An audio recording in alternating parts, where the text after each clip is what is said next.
What if everything you've been taught about happiness is an elaborate deception? What if the very pursuit that consumes your days, drives your choices, and shapes your identity is nothing more than a carefully constructed illusion designed to keep you trapped in an endless cycle of wanting? Behind this unsettling question stands one of philosophy's most penetrating minds, a thinker who dared to peer behind the veil of human optimism and reveal the machinery of suffering that operates beneath our consciousness. His insight cuts through millennia of wishful thinking like a blade through silk. Happiness is not the natural state we've been promised, but rather the brief absence of pain in an existence fundamentally driven by will, desire, and inevitable dissatisfaction. This is not a comfortable truth. What you're about to discover will challenge the foundation of modern life itself.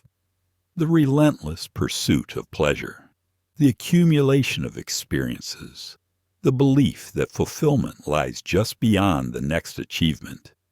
Prepare to have your assumptions dismantled, your comfort questioned, and your understanding of human nature forever altered. The modern epidemic of anxiety and depression is not weakness, but clarity. The psyche recognizing that it's been fed illusions instead of substance. Social media promises connection, but delivers comparison. Convenience culture promises ease, but delivers dependence. The therapeutic state promises healing, but profits from perpetual dysfunction. Arsenal. Distinguish between authentic needs and manufactured desires. Create instead of consuming. Seek mastery instead of entertainment. We've become strangers to our own nature. The tyranny of optimism. Society demands that you pretend to be happy, turning genuine emotion into performance and authentic struggle into shameful weakness. This cultural imperative to maintain positivity is perhaps the cruelest deception of all. It transforms natural human responses to an unnatural world into evidence of personal failure. The person who sees clearly is labeled depressed. The one who questions the system is called negative. The individual who refuses to pretend is marginalized as antisocial. Think of the court jester, the only one permitted to speak truth because his words were framed as entertainment. Today's jesters are medicated into silence or dismissed as cynics, leaving only cheerful voices to dominate the cultural narrative.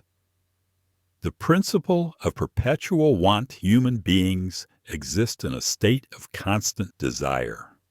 Satisfaction is not the fulfillment of want, but merely its temporary suspension before the next craving emerges. This is the fundamental architecture of consciousness itself.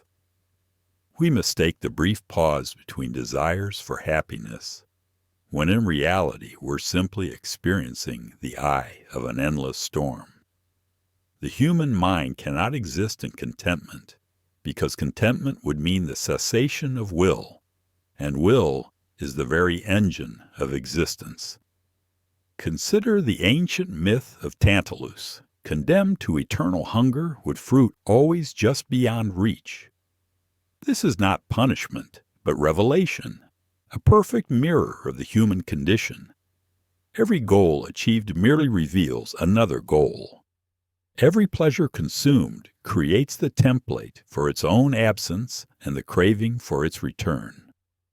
Watch the modern consumer moving through life like a sleepwalker, accumulating possessions, experiences, and relationships in a desperate attempt to fill an unfillable void. Each purchase promises completeness, but delivers only temporary distraction from the underlying emptiness that drives the next purchase. Arsenal.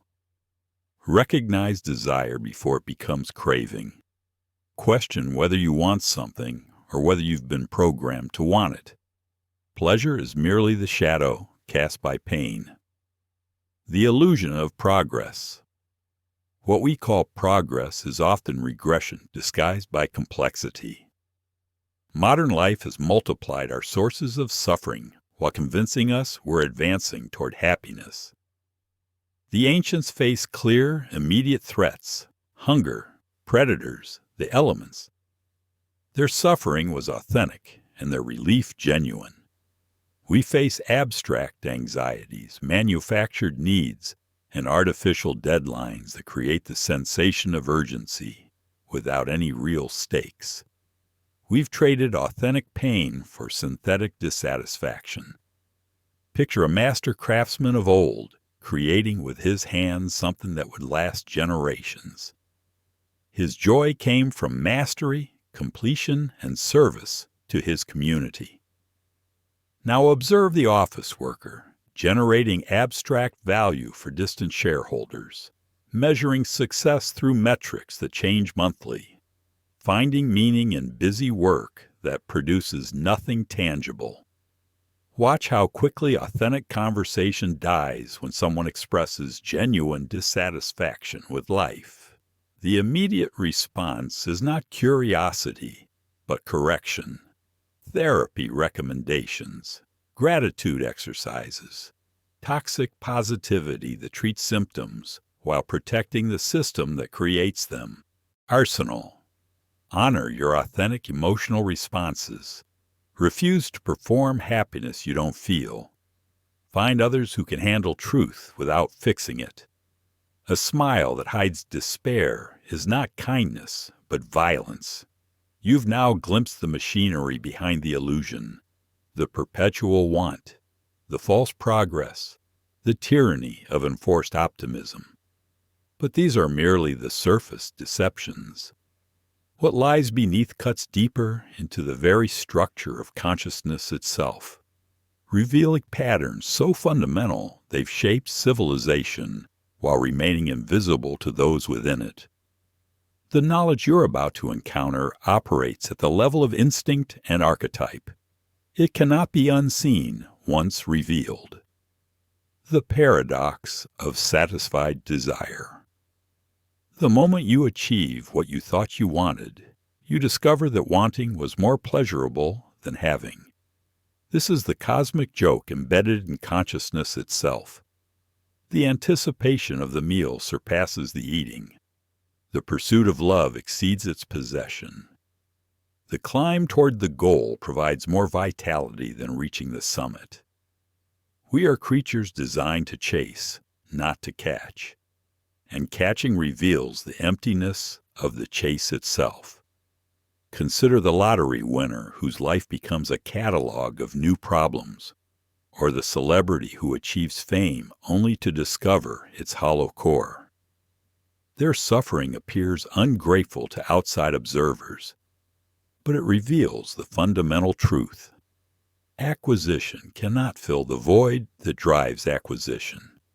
Modern consumer psychology exploits this mercilessly. Marketing departments understand that selling the fantasy of satisfaction is more profitable than providing actual satisfaction. They've turned the gap between desire and fulfillment into a revenue stream, keeping populations in a perpetual state of almost having. Arsenal. Find pleasure in the process, not the outcome. Value the journey of becoming over the destination of being. Understand that dissatisfaction after achievement is wisdom, not failure. The hunter who catches his prey must find new prey, or cease to be a hunter. The burden of choice. Freedom of choice has become the most sophisticated form of imprisonment, overwhelming the psyche with infinite options, while providing no framework for choosing wisely. The medieval peasant knew his place, his role, his daily tasks, and his ultimate destination. This certainty provided a foundation for meaning that no amount of options can replace. The modern individual drowns in possibility without any organizing principle to navigate the chaos. Each choice excluded represents a life unlived, a path abandoned, a potential self-sacrificed. The weight of infinite possibility paralyzes more effectively than any external constraint. We've been given the freedom to choose everything while being taught nothing about how to choose well. Watch the modern consumer standing paralyzed before endless variations of the same product, or the student overwhelmed by career possibilities, or the single person swiping through infinite romantic options without commitment. Freedom has become indistinguishable from torture. Arsenal. Impose constraints on yourself. Create limiting principles that filter choices automatically. Understand that boundaries create freedom, not restriction. The cage with golden bars is still a cage. The economics of attention. Your consciousness has become the battlefield where others fight for profit, harvesting your mental energy to feed systems that care nothing for your well-being. Every notification, advertisement, and headline is designed by teams of psychologists, data scientists, and behavioral economists whose job is to capture and monetize your attention. Your mind has become a natural resource to be extracted, processed, and sold to the highest bidder. The ancient monk protected his consciousness through discipline, ritual, and withdrawal from worldly distraction. The modern person surrenders their mental space to algorithms designed to maximize engagement rather than well-being, creating addiction patterns that generate profit for others while depleting the self. Social platforms promise connection, but deliver isolation through comparison. News media promises information, but delivers anxiety through selective reporting. Entertainment promises relaxation, but delivers overstimulation through engineered addiction. Arsenal. Treat your attention as your most valuable resource. Create sacred spaces free from digital intrusion. Practice saying no to anything that demands your mental energy without providing proportional value. A mind that belongs to everyone belongs to no one.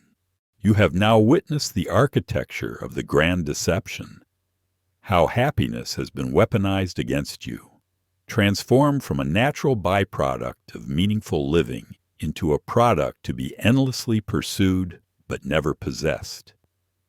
The perpetual want, the false progress, the tyranny of optimism, the paradox of satisfaction, the burden of choice, the economics of attention, all instruments in an orchestra playing the same melancholy song.